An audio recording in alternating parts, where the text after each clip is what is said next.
I was always the type of guy who prided himself on being able to see the cracks before they became chasms. I'd been married to Clara for 6 years, and in all that time, I thought I knew her better than anyone. But this wasn't about her, or even about us anymore. This was about me, my inability to see something slipping away right under my nose. You see, there's a moment in every relationship, in every marriage, when the routine starts to feel like a mask, and under it, something else lurks. At first, it was just the small things. The way Clara's laugh felt different, how she'd sometimes look at me with a certain emptiness, like I was no longer the man she used to know. At first, I thought I was imagining it. Who wouldn't, right? Who would ever suspect that their life, the one they had built, the one that was supposed to be safe, could start to crumble so quietly? The first crack came one evening when I was sitting on the couch, the house unusually quiet. Clara had been distant for weeks, coming home late, spending more time in the study than with me. When I'd ask her what was going on, she'd brush it off, say it was work or stress. But I could tell it was more than that. And that night, I realized something was different when she walked into the room holding her phone. I had always known Clara was a private person. She wasn't one to overshare, especially when it came to her phone. But what caught my attention wasn't the fact that she was on it. It was the way she hid the screen when I entered the room. Normally, she would leave her phone out on the table or even leave it unlocked around me. But tonight, she swiftly turned the screen away from me. "Hey, what's up?" I asked, trying to sound casual, but I could feel the tension rising. She froze for a second, then put the phone down beside her on the couch. "Nothing. Just scrolling through messages." "Why?" It was a simple question, but I could hear the edge in her voice. It was the first time in months that I felt an unfamiliar sharpness in the air. I tried to dismiss it, but something gnawed at me. Later that night, after we went to bed, I noticed she kept the phone under the pillow, even after she had turned off the light. I couldn't sleep. I kept tossing and turning, the weight of that small act growing heavier and heavier. Finally, unable to take it any longer, I decided to get up. Quietly, I reached for the phone beneath her pillow, my heart pounding as I unlocked it. It was then that I saw it. A text message, just a short line, nothing fancy. But the name at the top of the message caught me off guard. Finn. It was the casual nature of the message that unnerved me. "Can't wait to see you again soon. Let's make sure no one finds out." I was frozen. Finn. Who was this Finn? Why had Clara been so secretive? I put the phone back carefully, my mind racing. It wasn't just the name or the cryptic message. It was the way she had reacted earlier, the way she kept everything hidden. There was something more to this, something I wasn't seeing. I decided to let it go, at least for that night. But the truth is, that moment, it was the beginning of the end. That night, I lost control. The doubt planted in my mind began to grow. And from that moment on, I couldn't shake the feeling that Clara was hiding something from me. Something that I wasn't supposed to know. I started to watch her more closely. Little things caught my attention. The way she'd smile at her phone screen, how she'd glance away when I asked her what she was doing. And then one day, after work, I found myself following her, just to see if I could figure out what was going on. I wasn't the kind of guy who followed his wife around. I wasn't the type to spy, but in that moment, it felt like the only option. The only way to get answers. She didn't notice me at first. I kept my distance, my heart thumping in my chest as I trailed behind her car. She stopped at a cafe, one that we had never gone to together. I saw her get out, walk inside, and sit down at a table with none other than Finn. The world around me felt like it had stopped. I stood frozen outside the window, my hand pressed against the glass, watching them. They didn't touch, but the way they spoke to each other, the way they looked at each other, it was undeniable. I had always prided myself on being able to predict the future, to see the signs before they became disasters. But this was different. I never saw it coming. I stood there, frozen, watching Clara and Finn through the cafe window. It wasn't the touching or the whispered secrets that got to me. It was the way Clara looked at him, the way she smiled. It wasn't the polite smile she gave me after a long day. It was something warmer, more alive. Something I hadn't seen in a while. Something that made my stomach twist. I felt sick to my core. It wasn't just the betrayal of her sneaking around behind my back. It was the realization that this had been going on for a while, and I hadn't noticed. Was I that blind? How had I missed it? I stood there for what felt like hours, watching them talk and laugh together. Then, as if the universe was mocking me, Clara reached across the table and brushed Finn's hand. Just for a moment, but enough for me to see. Enough for me to feel the weight of it all. My mind raced. Part of me wanted to storm inside and confront them both. But another part of me, some part that had been buried beneath years of routine and trust, knew I needed to stay hidden, to learn more. I had to be sure before I did anything. I had to know how deep this went. I turned away, heart pounding in my chest, and walked back to my car. I was numb, but the anger was starting to simmer under the surface. It was one thing to suspect something. It was another to see it with my own eyes. Over the next few days, I couldn't think of anything else. I replayed that moment in the cafe over and over in my mind, trying to understand how it all fit together. I kept telling myself it could have been nothing. Maybe they were just friends. Maybe I was reading too much into it. But then, the next evening, something happened that shattered any doubt I still had. I came home early from work, hoping to surprise Clara, but when I opened the door, I found her in the living room, sitting on the couch, her phone in her lap. She wasn't expecting me. "Hey," I said, trying to sound casual, but my voice came out tense. I knew it was pointless to pretend I didn't already know the truth. "How was your day?" Clara looked up quickly, her expression a mix of surprise and something else. Something I couldn't quite place. She smiled faintly, but there was a hesitation in her eyes. "It was fine," she said, a little too quickly. "Just the usual." I stood there for a moment, studying her. She seemed nervous, fidgeting with her phone. For the first time, I noticed how quickly she tried to hide it when I walked in. "So," I said, my voice tight, "I saw you with Finn the other day." Her face went pale. The color drained from her cheeks, and for a moment, she couldn't meet my eyes. Lionel, it's not what you think," she stammered, her voice shaky. She put the phone down and took a deep breath, trying to compose herself. But I wasn't buying it. I couldn't anymore. "Really?" "Because I saw you two looking at each other like you were more than just friends," I replied, my heart racing. "What's going on, Clara?" She bit her lip, her eyes flickering with guilt. It was a look I had seen before, but never quite like this. It was the look of someone caught in a lie, someone who didn't know how to get out of the mess they had created. I didn't mean for it to happen," she whispered, her voice breaking. "I didn't want to hurt you, Lionel. But Finn, he's different. He gets me in ways you don't. And I don't know how to explain it, but I can't stop it." The words hit me like a punch to the gut. I felt the air leave my lungs, and for a moment, I couldn't think. This wasn't just about a random fling or some harmless crush. No, this was something real, something she had built without me even knowing it. And worse yet, she admitted it. Admitted that she had been lying to my face, pretending everything was fine while hiding a secret life from me. For the first time in years, I felt completely powerless. The walls I had so carefully built around my life, around my marriage, were crumbling faster than I could catch them. "Why didn't you tell me?" I asked, my voice trembling. "Why didn't you just be honest with me, Clara?" She shook her head, tears welling up in her eyes. "I didn't want to hurt you, Lionel. I didn't want to lose you. But I don't know how to fix this. I don't know what to do." I wanted to scream at her, to demand more answers, but instead, I just stood there in silence, feeling the weight of her confession pressing down on me. My mind was racing, trying to piece everything together. Finn, the phone, the lies. All of it had been right in front of me, and I had missed it. I had trusted her too much, and now it was too late. The truth was, I didn't know what came next. I didn't know if I could forgive her, if I even wanted to. But what I did know was this: my life had changed in that instant, and I couldn't go back to the way things were. I couldn't look at her the same way anymore. The trust, the foundation we had built our life on, was shattered beyond repair. But there was something else gnawing at me, something deeper than the anger or betrayal. I felt humiliated, like a fool who had been too blind to see what was right in front of him. Clara sat there, her face pale, her hands trembling as she wiped away the tears. The silence between us felt like a heavy weight, suffocating me, making every breath feel like a struggle. "I never meant to hurt you, Lionel," she whispered again, but I couldn't bring myself to respond. What was there to say? The words felt hollow. I wasn't sure if I was angry with her or with myself for not seeing the signs sooner.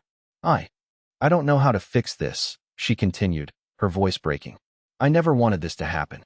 But Finn and it's different. I feel something with him that I haven't felt in so long." I wanted to scream, to ask her how long this had been going on, how deep the lies ran. But instead, I just stared at her, my mind racing with 1,000 questions, none of which she seemed ready to answer. I saw the way you looked at him, Clara, I said, finally breaking the silence, my voice colder than I intended. You don't just feel something. You've been in this for a while, haven't you? This didn't happen overnight. Her eyes filled with more tears, but she didn't deny it. No, it didn't. I didn't mean for it to get this far. It just happened.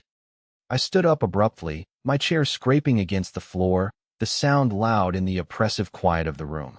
It just happened? Is that how you're going to explain this to me? I spat, anger bubbling to the surface. This wasn't some accident, Clara. This was a choice. You made a choice. She flinched at the harshness of my words, but I didn't care. At that moment, I needed to say everything I'd been holding in, everything that had been building up since I first saw her with Finn in that cafe. I thought I knew you, I said, my voice trembling with a mix of anger and betrayal. I thought I understood who you were. But I was wrong. I was so wrong. Clara stood up too, reaching out to me, but I stepped back, the space between us now feeling like a chasm. Lionel, please, she pleaded. I'm sorry. I didn't want this. I never wanted to hurt you. I looked at her, really looked at her for the first time in months, and I saw the woman I had once loved. But now, she seemed like a stranger. How could I ever go back to the way things were? How could I trust her again? I wanted to say something, to make her understand the weight of what she had done, but I couldn't find the words. It was like my mind had short-circuited, frozen in disbelief. I had been living in a lie, and now I was seeing the truth, and it hurt more than I ever imagined. Without another word, I walked out of the room. I couldn't be in that house, in that place that once felt like home, anymore. Everything had changed, and I didn't know how to fix it. I grabbed my coat and left, slamming the door behind me. My car was parked outside, and I didn't even know where I was going. I just needed to drive. I needed to get away from the suffocating reality of it all. My hands gripped the steering wheel tightly, knuckles white, as I sped down the empty streets, not knowing where I was headed, but knowing I couldn't go back. I drove for what felt like hours, my mind a storm of anger, confusion, and pain. I didn't know what was worse, the thought of losing Clara or the fact that I had no idea who I had become in her eyes. I had been so focused on keeping everything together, keeping things normal, that I never saw the cracks forming beneath the surface. And now, they were all I could see. Eventually, I found myself on a quiet street, a place I didn't recognize. I pulled over and sat there in the dark, staring out the window. The weight of everything was starting to settle in, and for the first time in a long time, I let myself feel it. The betrayal, the loss, the emptiness. I didn't know what came next. I didn't know if there was a way to fix things with Clara, or if I even wanted to. But one thing was clear. I couldn't go back to the man I was before. That version of me, blind, trusting, content, was gone. And in that moment, I realized something terrifying. I didn't know who I was anymore. I didn't know where I was going, but I knew I couldn't go back home. Not yet. The weight of the past few days had crushed everything I once believed in, and I needed space to breathe. The night was still, the city quiet, but the silence felt louder than ever. I found myself parked in a dimly lit alleyway, my hands still gripping the steering wheel. I stared at the dashboard, the numbers glowing faintly in the dark. I wasn't even sure why I had driven this far. My mind raced with every possibility, each one worse than the last. Was it too late to salvage what I had with Clara? Or had she already made her choice? I sat there for what felt like an eternity, when suddenly, a knock on my window jolted me out of my thoughts. My heart leapt into my throat. It wasn't a loud knock, just a soft tap, but it echoed through the silence of the night. I looked to my left, half expecting to see a stranger. But when I rolled the window down, the last person I expected to see was standing there. It was Finn. His expression was unreadable, but there was no mistaking the intent in his eyes. "We need to talk," he said, his voice low but firm. I froze. My mind was still processing what had just happened between Clara and me. And now this. The man she had been hiding from me was standing right outside my car, asking for a conversation. I wanted to tell him to go to hell. But there was a strange curiosity building inside me. Something darker, something that told me I couldn't ignore him. Maybe I needed answers. Maybe, deep down, I wanted to know just how far this betrayal had gone. I unlocked the door slowly, and Finn slid into the passenger seat. We sat there for a moment, the air thick with tension. Neither of us spoke. I could hear my pulse in my ears, my hands still trembling. "What do you want?" I finally asked, my voice rough with the anger I could barely control. Finn didn't hesitate. "I'm not here to make excuses for what happened," he said, his voice calm, almost too calm. "I'm here because we both know this thing with Clara isn't over. You know it, and I know it." I clenched my fists, trying to control the surge of rage that flared inside me. "You're out of your mind. Why the hell would you think I'd want to talk to you?" Finn looked at me with a strange mix of pity and understanding. "Because, Lionel, whether you like it or not, she's not the same person she was when she was with you. You've been living in a lie, and I don't want you to make the same mistake I did." My heart skipped a beat. "What do you mean? What are you talking about?" He exhaled slowly, as if deciding how much to reveal. "I wasn't the first person she turned to, you know. You're not the only one she's been hiding things from." The words hit me like a slap. What the hell was he saying? There was more? I thought the betrayal was already enough, but now, it seemed like I was only beginning to scratch the surface. Finn continued, his tone more serious now. "You're not the only man she's been playing. She's been doing this for a while. The thing with me, it's just the latest chapter." The blood drained from my face. I didn't want to believe him, but his words hung in the air, heavy and undeniable. "What are you saying? That she's been seeing other people too?" Finn nodded, his jaw tightening. "I didn't know at first. I didn't know what she was doing behind your back. But I'm not blind. I see the way she acts, how she's always been. She keeps looking for something she doesn't have with you, Lionel." My mind was spinning, and for a moment, I wasn't sure if I could even think straight. The betrayal had been hard enough to swallow, but this was a whole new level. Was I really just another one in a long line of men she had played? "You've got it all wrong," I said, though the words felt hollow. "She said it was just me and her. She said I was the one."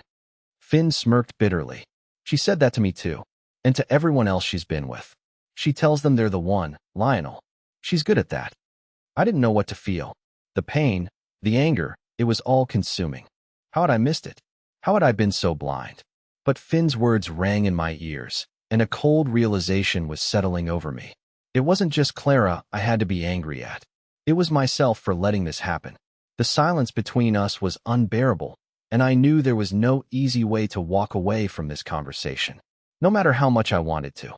I couldn't believe what Finn was telling me.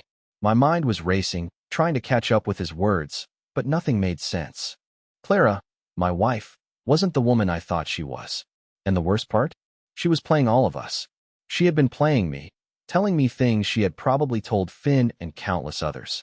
"You're just another chapter in her game, Lionel," Finn said, his voice calm, but laced with something darker. "She knows how to manipulate people. She's done it to me, and she's doing it to you." I couldn't take it anymore. My hands clenched into fists, and I felt the rage bubbling inside me, threatening to explode. "Why are you telling me this? What do you want from me?" Finn looked at me, his eyes almost pitying. "I don't want anything from you, man. But you need to know the truth. She's not who you think she is. And if you don't open your eyes, you'll lose everything." The words hit harder than anything Clara had said to me. I wanted to scream, to demand more answers, but a part of me knew that he was right. I had been blind to her lies, too wrapped up in the person I wanted her to be, not the person she really was. I leaned back in my seat, staring at the dashboard, trying to process everything. It felt like my entire life had been built on a lie that had been there the whole time, right in front of me, but I had never seen it. How could I have been so stupid? Suddenly, Finn spoke again, his voice more serious now. "Look, I'm not your enemy, Lionel. I don't want you to go through what I went through. I thought she was different too, but she'll never change. She'll always be chasing something else." His words cut deep. Every part of me wanted to lash out, but I didn't know where to direct my anger. At Clara? At myself? At him? "I've been where you are," Finn continued. "I've been the guy left in the dark, thinking everything was fine. But it's not. She's never been honest with you. And if you're smart, you'll walk away now, before she destroys everything." I didn't want to believe him. I wanted to be angry, to shout at him, tell him to stay out of my life. But deep down, I knew he was right. I had been living in a bubble that had just burst, and now I was left standing in the wreckage. I didn't know what to do. Everything I thought I knew about Clara was a lie. I didn't even know who she was anymore, or if I ever truly did. Finn gave me one last look before opening the car door. I'm telling you this because I don't want you to make the same mistake I did, he said, his voice softer now. You don't deserve this. And with that, he walked away, disappearing into the night, leaving me alone in my car with 1,000 questions I couldn't answer. I sat there in the car, my hands gripping the steering wheel so tightly my knuckles ached. Finn's words echoed in my mind, bouncing off the walls of my skull. She's not who you think she is, he had said, and I couldn't stop hearing it, over and over, like some twisted mantra that refused to leave me. I didn't want to believe him.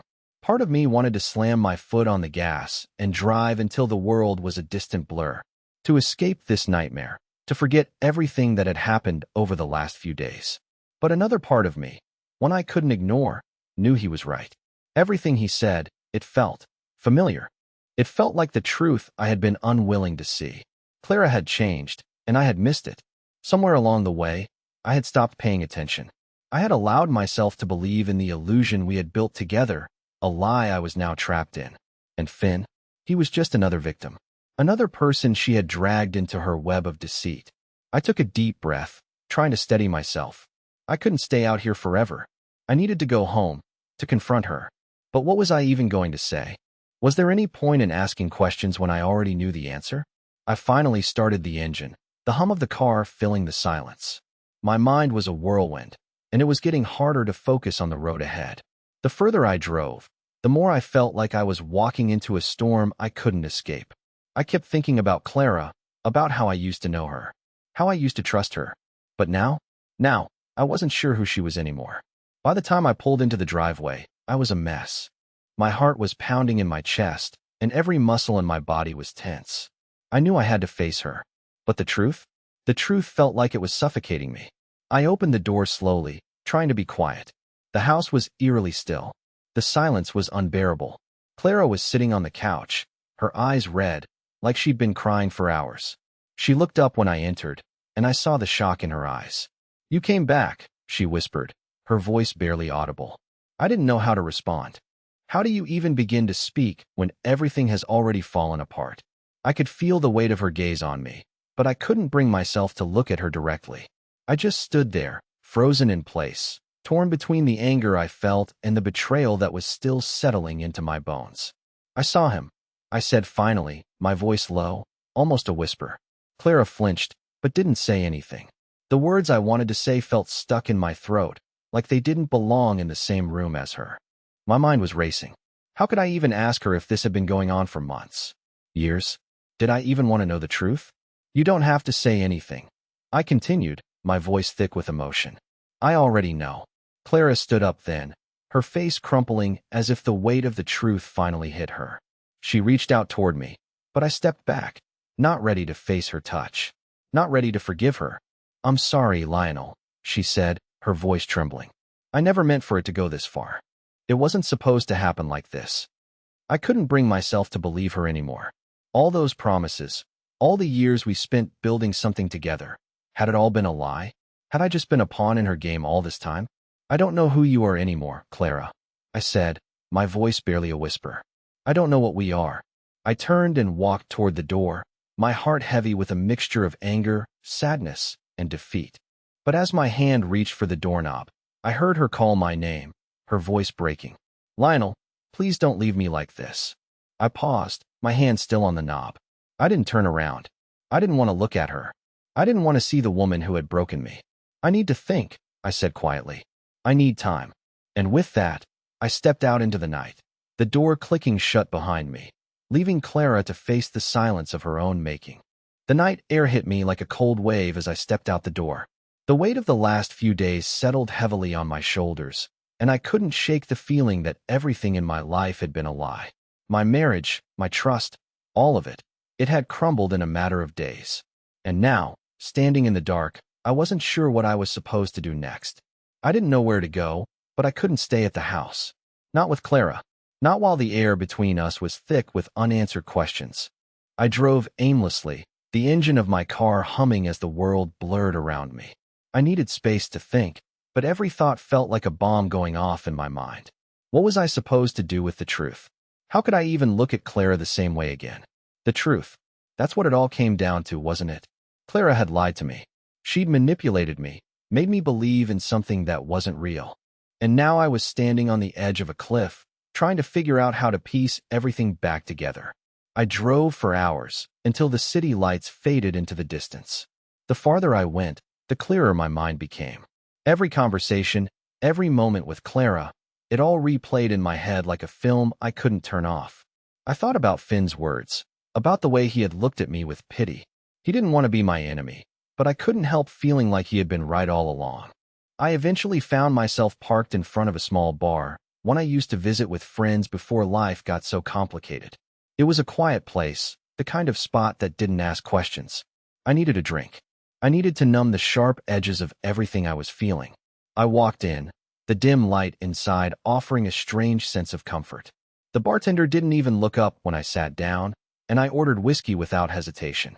I had never been much of a drinker, but tonight, I didn't care. I needed something to block out the ache in my chest. The first sip burned all the way down, but it didn't stop the thoughts from swirling. The quiet of the bar felt almost suffocating as I sat there, staring into my glass. I couldn't help but wonder, had Clara always been this way? Was I just too blind to see who she really was? And then, just as I thought I might be able to silence my mind, the door opened. I didn't expect anyone to walk in at this hour. But then, I saw her. Clara. My heart dropped straight into my stomach. What was she doing here? Why was she following me? I didn't know what to do, whether to stay where I was or to leave, but before I could make up my mind, she spotted me. Lionel, she said, her voice shaky. She wasn't crying, but her eyes were red, like she hadn't been able to sleep either. I didn't respond right away, my mind struggling to understand why she was standing in front of me. She came closer, her steps slow, cautious. I know you don't want to see me right now, she began, her voice soft, almost apologetic. But I couldn't just let you walk away without explaining. I couldn't believe what I was hearing. After everything that had happened, after everything she had put me through, she still wanted to explain? I don't need an explanation, Clara, I said, the bitterness I felt dripping from every word. I've heard enough. She flinched at my tone, but didn't back away. Please, just let me talk, she pleaded. I didn't come here to make things worse. I came because I owe you that much. I shook my head, the anger boiling up again. You owe me more than just words, Clara. You've lied to me. You've betrayed me in ways I can't even process right now. She sat down next to me, keeping a respectful distance, as if waiting for me to calm down. I know, she whispered. I can't undo what I've done, but you need to understand. It wasn't about you. It was never about you. I stared at her, confused. Then what was it about, Clara? What could possibly have been more important than what we had? She looked away for a moment, collecting her thoughts. When she finally met my gaze again, there was a raw honesty in her eyes that I hadn't seen before. I was never happy. Not really. I thought I was, but I was living a lie too. I got lost in what I thought I was supposed to be, wife, mother, partner, but none of it felt real. And that's when I met Finn. I could feel the coldness creeping into my bones. It was all a game to her, wasn't it? Just another attempt to fill some void she couldn't admit to. I didn't know how to stop, she continued.